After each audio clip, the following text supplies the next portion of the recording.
काले हिरण ने आत्महत्या की थी, उसी प्रकार से 189 लोगों ने भी आत्महत्या की थी 2006 में 11 जुलाई को। मुंबई में सिलसिलेवार जो धमाके हुए थे ट्रेन में, मुंबई लोकल में, उन 189 लोगों ने भी आत्महत्या की थी। और यहां पर आकर न्याय पूर्ण होता है। 19 साल तक जिन परिवारों ने न्याय के लिए पूरी उम्मीद लगाई रखी, 19 साल बाद उनको क्या मिला? उपहार के नाम पर आत्महत्या। यानी कि उनकी हत्या में किसी का हाथ नहीं था और उन्होंने आत्महत्या की थी उन 189 लोगों ने। जैसे सलमान खान के मामले में काले हिरण ने आत्महत्या की थी, क्योंकि सलमान खान बरी हो चुका है और काला हिरण किसने मारा आज तक किसी को पता नहीं चला। ऐसे ही उन 189 लोगों ने भी आत्महत्या की थी जैसे काले हिरण ने की थी।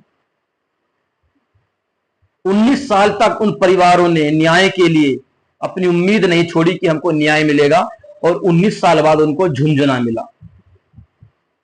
वो दर्द मिला जो वे कभी नहीं भूल पाएंगे। 800 से ज्यादा परिवार ऐसे थे जिनके परिजन इसमें गंभीर रूप से घायल हुए, और 189 ऐसे थे जो कभी लौटकर नहीं आए। जमीयत उलेमा हिंद का अरशद मदनी एक फेसबुक पोस्ट करता है और कहता है कि हमारी लीगल टीम जिस प्रकार से पिछले 19 सालों से लगातार उन निर्दोषों को और उन निर्दोषों के लिए, वो निर्दोष किसको कह रहा है आप गौर कीजिएगा, वे 12 लोग जिनको सेशन कोर्ट ने, निचली अदालत ने 7 को उम्र कैद और 5 को फांसी सुनाई थी, उन लोगों को अरशद मदनी जमीयत उलेमा हिंद का अध्यक्ष उनको निर्दोष बता रहा है अपनी फेसबुक पोस्ट के माध्यम से, जब हाई कोर्ट का फैसला आया। और अरशद मदनी अपनी फेसबुक पोस्ट में कह रहा है कि 2006 से लेकर 2025 तक, जब तक ये फैसला आया, जमीयत उलेमा हिंद लीगल तौर पर उन आतंकियों का केस लड़ रही थी सेशन कोर्ट में और उसके बाद हाई कोर्ट में। मैं ये पूछना चाहता हूं, क्या हिंदुओं के पास ऐसा कोई धार्मिक संगठन है जमीयत उलेमा हिंद की तरह, जो हिंदुओं के लिए आवाज बनकर उठ सके? 2002 में गोधरा हुआ था, न जाने कितने हिंदू, बेकसूर हिंदू जेलों में या गुजरात की जेलों में सड़ रहे हैं। क्या उनके लिए कोई ऐसा है धार्मिक संगठन है जो उनके लिए आवाज उठा सके? 2020 में दिल्ली में भीषण दंगे हुए थे और न जाने कितने हिंदुओं को उसमें उम्र कैद सुनाई गई और कितनों पर अभी केस चल रहे हैं। कितने संगठन हैं हिंदुओं के जो उनकी मदद कर रहे हैं या उनके लिए केस लड़ रहे हैं? मैं ये पूछना चाहता हूं। मैंने जब अरशद मदनी का, जमीयत उलेमा हिंद के अध्यक्ष का, वो फेसबुक पोस्ट को मैंने पढ़ा, तो उसके फेसबुक पोस्ट ने मुझे सोचने पर मजबूर कर दिया कि क्या हिंदुओं के पास ऐसा कोई संगठन है जो हिंदुओं के लिए आवाज उठा सके? मुझे दूर दूर तक कोई ऐसा संगठन नहीं मिला जो हिंदुओं के लिए आवाज उठा सके और उनके लिए खुलकर मैदान में आ सके। कोई संगठन मुझे नहीं दिखा। जिन 12 लोगों को सेशन कोर्ट ने उम्र कैद और फांसी की सजा सुनाई थी, इतना होने के बावजूद भी जमीयत उलेमा हिंद ने हिम्मत नहीं हारी और उन 12 लोगों की याचिका को हाई कोर्ट में लेके गया और 10 साल तक उसमें वहां पर उन्होंने केस लड़ा और 10 साल बाद केस जीतकर उनको रिहा करवाया। यह होता है अपनी कौम के लिए लड़ने का जज्बा जो इस्लामिक संगठन करते हैं, और हिंदुओं को यहां से सीखना चाहिए। केवल गाली देने से, केवल बुराइयां निकालने से अब काम नहीं चलने वाला। एक बात मेरी आप ये नोट कीजिएगा, केवल इस्लामिक संगठनों में जिस प्रकार से वे अपने आतंकियों का केस लड़ते हैं,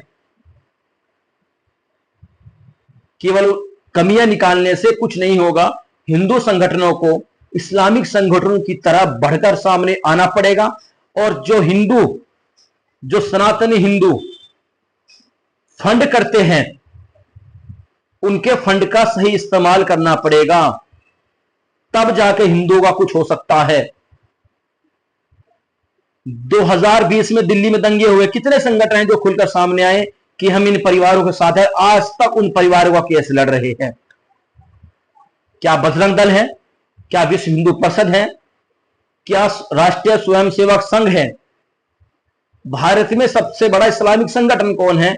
जमीयत उलेमा हिंद। और हिंदुओं का, वो भी कथित तौर पर जिसका मैं नाम लूंगा, वो है राष्ट्रीय, जो अपने आप को जो घोषित करता है कि हम हिंदुओं के लिए काम करते हैं। हालांकि उन्होंने खुलकर ये कह दिया है कि हमको हिंदुवादी संगठन नहीं है, लेकिन चूंकि हिंदू उनको हिंदुवादी संगठन मानता है, हिंदुओं की ओर से आरएसएस सबसे बड़ा संगठन है, उसके बाद विश्व हिंदू परिषद और उसकी एक शाखा बजरंग दल। एक दिखा दीजिए इनमें संगठन जो हिंदुओं के लिए खुलकर सामने आते हैं और 2020 में भीषण दंगे दिल्ली में हुए उन परिवारों के लिए आज भी न्याय के लिए कोर्ट का दरवाजा लगातार वे खटखटा रहे हैं। मुझे आप ये बता दीजिए। हिंदुओं को सीखना होगा, हिंदू संगठनों को सीखना होगा इन लोगों से, और जब तक नहीं सीखेंगे ऐसे ही मरते रहोगे, कटते रहोगे और तुम्हारी आवाज कोई नहीं सुनेगा। आज से आप मेरी इस बात की गांठ मार लीजिए, केवल बुराई निकालने से काम नहीं चलेगा। अगर रिजल्ट चाहिए तो काम करना पड़ेगा, काम करना पड़ेगा। केवल बतौलेपन करने से, बोलने से, जो बोल सकता है वो बोलिए, और जिसके पास साधन है, शक्ति है, संगठन है और बल है, वो सामने आइए और लड़िए उन निर्दोष हिंदुओं के लिए जो आपके लिए हमेशा से खड़े रहते हैं। और मैं कुछ नहीं कहना चाहूंगा, अपने 12 लोगों को, 12 आतंकियों को तो जमीयत उलेमा हिंद ने बाइज्जत बरी करवा लिया, और ना जाने ऐसे कितने केस जमीयत उलेमा हिंद लड़ता है जिनको आतंकवादी घोषित कर दिया जाता है, लेकिन हर बार की तरह वो उनको बाइज्जत बरी करवा लेता है और हिंदुओं को ठेंगा दिखा देता है। कारण क्या है?